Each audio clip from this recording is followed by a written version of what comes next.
A paz de Cristo, meus irmãos. Hoje nós vamos falar sobre a humilhação e a oração. Nosso texto é 1 Samuel capítulo 1, fala a respeito de Ana, e o texto bíblico diz assim: Isso acontecia ano após ano. Sempre que Ana subia à casa do Senhor, sua rival a provocava e ela chorava e não comia. Eucana, seu marido, lhe perguntava: Ana, por que você está chorando? Por que não come? Por que está triste? Será que eu não sou melhor para você do que 10 filhos? Ela, pois, com amargura de alma, orou ao Senhor e chorou abundantemente. Esse texto bíblico narra o relato de Ana, uma mulher que era muito humilhada dentro da sua própria casa, dentro da sua própria família. Ana era muito humilhada. O texto bíblico descreveu que isso acontecia, não era dia após dia, nem semana após semana, nem mês após mês, mas era um cenário contínuo que já durava ano após ano, essa humilhação. Dentro da sua própria casa havia alguém que a provocava, humilhava ela, fazia ela chorar. O abatimento dela era tão grande que muitas vezes ela nem comia. Ela continuamente chorava. O texto bíblico diz que ela ficava triste. O texto bíblico vai ser mais profundo e vai dizer que ela se encontrava num determinado momento, e eu creio que em muitos momentos, completamente amargurada de alma. Ou seja, o seu interior não era mais agradável, não era mais doce, mas a humilhação era tanta que ela se encontrava completamente amargurada. Foi nesse cenário, quando ela foi ao templo, e lá também junto ao templo tinha um sacerdote ali, foi nesse momento que ela se encontrou um dos momentos críticos que narra o texto bíblico, e ela completamente com amargura de alma orou ao Senhor. E ela chorou, mas ela não chorou um pouco, ela chorou abundantemente, a ponto que o próprio sacerdote ali não conseguiu discernir o que estava acontecendo ali, tamanho o choro, tamanho o pranto dela, ou seja, o interior todo dela de amargura, de sofrimento, transbordou em lágrimas. Era muito grande a humilhação e a opressão de Ana. Mas existe um grande aprendizado nesse texto.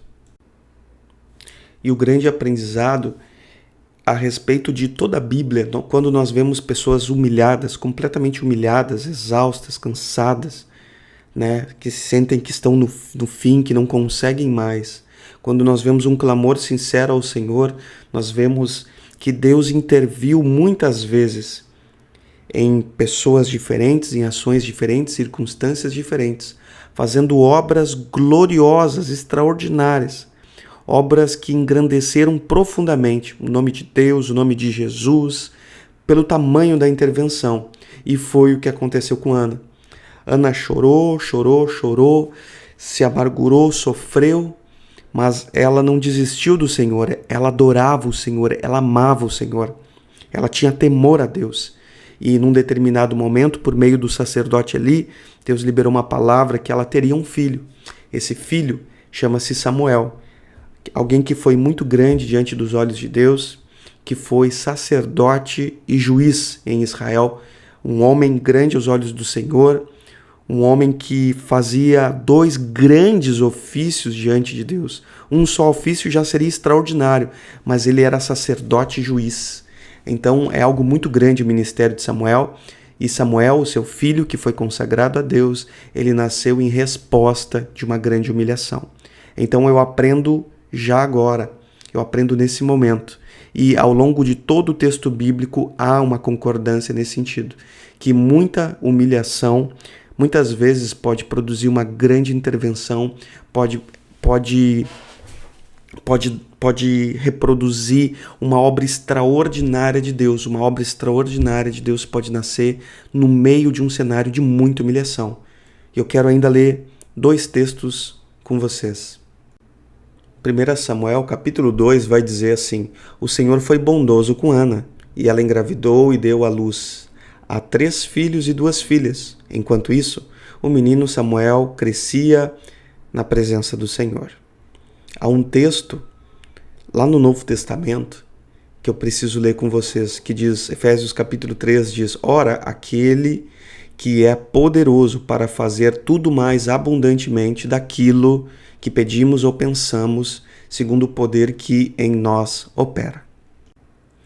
E agora você vai se perguntar o que esses dois textos tão distantes um do outro, com uma descrição tão diferente, um contexto tão diferente, que relação que eles têm?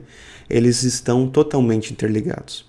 A intervenção de Deus em favor de Ana, Deus retirou a humilhação de Ana, Deus transformou a vida de Ana, Deus concedeu o filho que ela tanto desejava e precisava, e retirou a humilhação, e o Senhor foi bondoso, mas ele fez muito mais além do que ela desejava. Ela desejava um só filho, ela nunca pediu 2 filhos, mostra o texto bíblico, mas Deus permitiu e concedeu a ela, mediante a sua graça, um filho. Este ela consagrou ao Senhor, é o Samuel, e Deus concedeu muito mais além, concedeu mais 3 filhos homens e 2 filhas mulheres. Então Ana tinha mais 3 filhos homens e mais 2 filhas mulheres. Portanto, tinha 5 filhos e mais o primeiro filho Samuel, ao total 6 filhos. Então, a resposta de todo aquele sofrimento, angústia, abatimento, sofrimento, amargura, tristeza, foi uma intervenção do Senhor maravilhosa, extraordinária. E Deus concedeu muito mais daquilo que ela pedia ou muito mais daquilo que ela pensava, eu acredito. Eu acredito que ela não pensava que ela ia ter 6 filhos. E Deus concedeu. Na sua graça, na sua bondade, o Senhor foi extraordinário para a vida dela. Por isso que o Novo Testamento diz que Deus é aquele que pode fazer na sua vida muito mais abundantemente, além daquilo que você pode pedir ou pensar. Grave isso. Deus é aquele quem pode fazer muito mais, abundantemente, além daquilo que você pede ou daquilo que você pensa.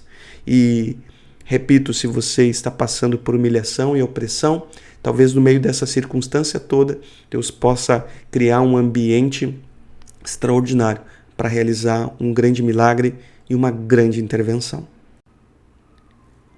Amém. Seja você transformado e transformada em nome de Jesus. A graça e a paz.